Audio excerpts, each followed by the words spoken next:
प्रणाम। अब हम 23वें श्लोक के तरफ अग्रसर होते हैं। यह षट्पंचाशिका स्तोत्र का विवेचन हम प्राप्त कर रहे हैं और उसमें 23वां श्लोक में पढ़ता हूँ। विक्षेपः शिष्यते माया वर्णेऽपि विघातिते उपादाने विनष्टेऽपि कार्यतिष्ठति हि क्षणम्। तो ये भी एक इस वेदांत स्तोत्र का गहन श्लोक है, जिसका हमें थोड़ा गहराई में जाके अभ्यास करना होगा। इसका सरल अर्थ इस प्रकार है कि उपादान के नष्ट होने पर भी कार्य कुछ क्षणों तक बचा रहता है। उसी प्रकार माया का आवरण नष्ट हो जाने पर भी विक्षेप कुछ काल तक शेष रहता ही है। तो हम इसमें ये जो शब्द का प्रयोग किया हुआ है, उपादान या कार्य, माया, आवरण और विक्षेप, ये इन शब्दों का क्या अर्थ है ये हम समझ लेंगे। तो माया जो है ये संस्कृत का शब्द है और संस्कृत में माया को मा अधिक या ऐसे संधि से माया बना हुआ है और उसका अर्थ है कि जो है ही नहीं।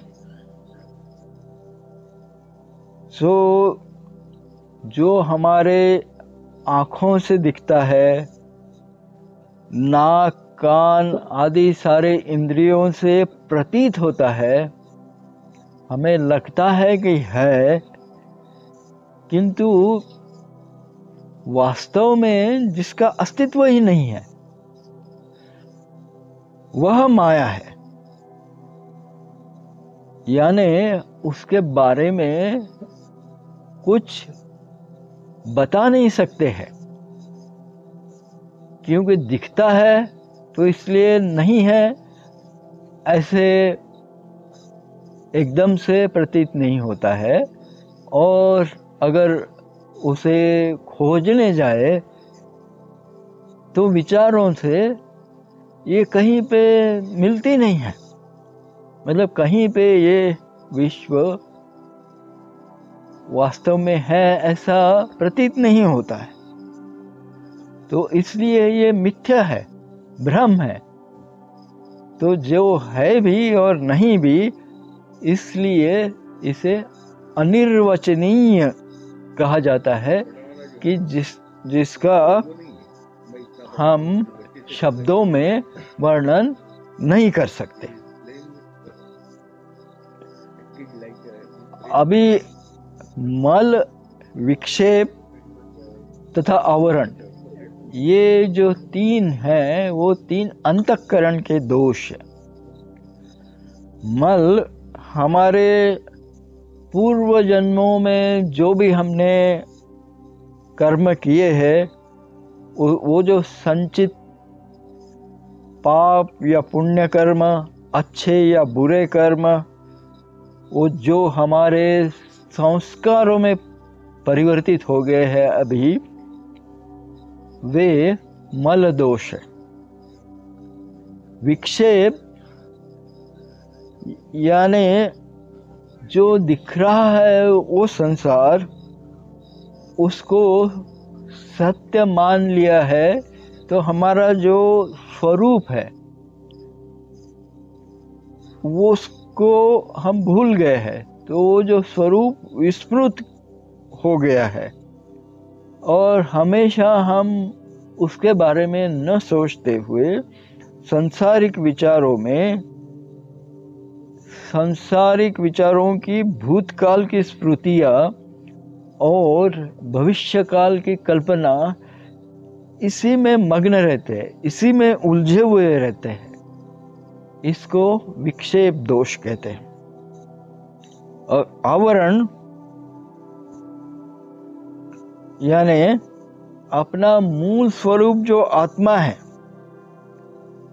उसको भूलकर यह जो देह ज्ञानेंद्रियों को प्रतीत हो रहा है उसको अहंकारवश हम उसी को स्वयं मान बैठे हैं। यह आवरण दोष है। अभी हम देखते हैं उपादान क्या है। तो उपादान यानी कारण, और ये उपादान या कारण हम मूल पदार्थ से को कहते हैं जिससे कि कार्य उत्पन्न होता है। जैसे अगर घट को देखा जाए तो वो मिट्टी से बना हुआ है, तो मिट्टी घट का उपादान है और मिट्टी का कार्य घट या मटका है। जैसे हम विभिन्न अलंकार देखते हैं तो सोना उपादान कारण है और ये सब जो अलंकार है वो कार्य है। तो जब मटका बनता है तब मिट्टी समाप्त होती है, मिट्टी दिखाई नहीं देती है, किंतु मटका कुछ समय रहता है। तो मिट्टी का कार्य जो घट है वो कुछ समय तक शेष रहता है। उसी तरह के में जब हम योगासन में बैठते हैं और समाधि के तरफ आगे बढ़ते हैं तो ये शरीर की संवेदनाएं कम होती है और कम होती जाती है, तो आवरण की संवेदनाएं कम होती जाती है। फिर भी जो विचार का चक्र है वो कुछ देर तक चलता ही रहता है। तो वो विचार चक्र ही विक्षेप है, वो विक्षेप कुछ देर तक चलता रहता है। तो यह स्थिति समाधि के पूर्व में अनुभव होती है। तो इस श्लोक में स्वामी महाराज कहते हैं कि जब ये ज्ञान या योग की प्रक्रिया होती है उसमें आवरण को भुला देने के बाद में भी